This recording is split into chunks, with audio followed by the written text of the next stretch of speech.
Joining me today is Virginia Irwin, who's running for the New Hampshire House in the Sullivan District 9 seat. So Virginia, thanks for being here. Well, thank you. Thank you for asking me, John. It's nice to see you again. And so let's talk a little bit about sort of the last couple of years in politics and why you're running again. And Sure. I'm running in a bigger district this time. Sullivan 9 takes in 8 communities, and the communities are Newport and Unity, which I currently represent, Sunapee and Springfield, Croydon and Grantham, Plainfield and Cornish. Sort of hugs the 89 line coming along. And I'm running again because I want to continue the good work that we've done in the past 2 years. We were able to bring civility back to the State House. I think we certainly have ratcheted up bipartisanship. For the first time in many years, we passed a bipartisan budget. And we have a lot of work to do, and I think that it's important to have some continuity with folks who get there and then understand the process and then are able to be a little more effective, perhaps in a second term. so what did you learn the most?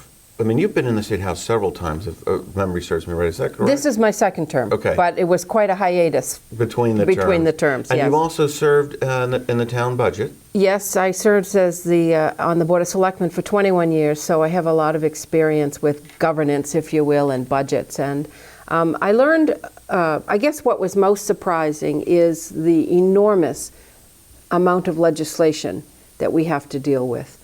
All of it relevant to somebody, but not necessarily relevant to everybody. Mm-hmm. Yet, in fairness to every constituent in this state, every bill is heard. Every bill. That's. I think that may be unique to New Hampshire, or nearly unique to New Hampshire. I think so. We'll sometimes there'll be more bills filed, and they may ask the person who filed it to work with another legislator and combine and become a single bill. But every bill. So we had over 1,000 bills each session, and the Senate had around 700 or 800 each session. So when you look back to the last biennium and there, what do you think were your chief accomplishments?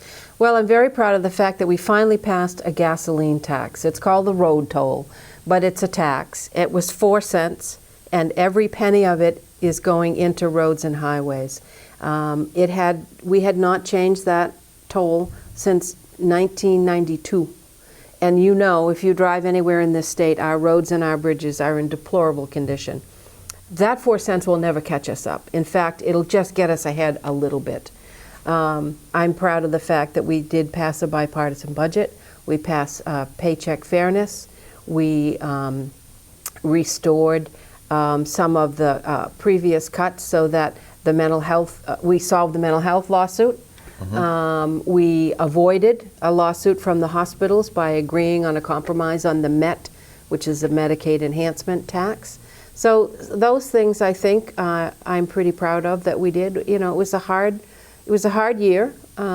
We had to, reacquaint ourselves with civility again. I think the speaker was masterful in seating us randomly. So I had a lot of colleagues next to me who were not of my party, and that made for much better conversation.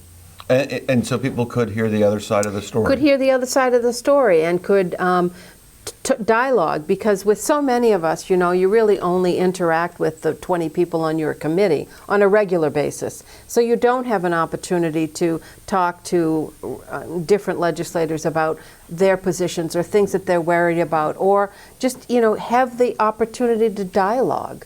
So that I think was a very rich experience, and I think it benefited the people in the state of New Hampshire. I want to circle back to one thing, the road toll. Yes. The 4 cents.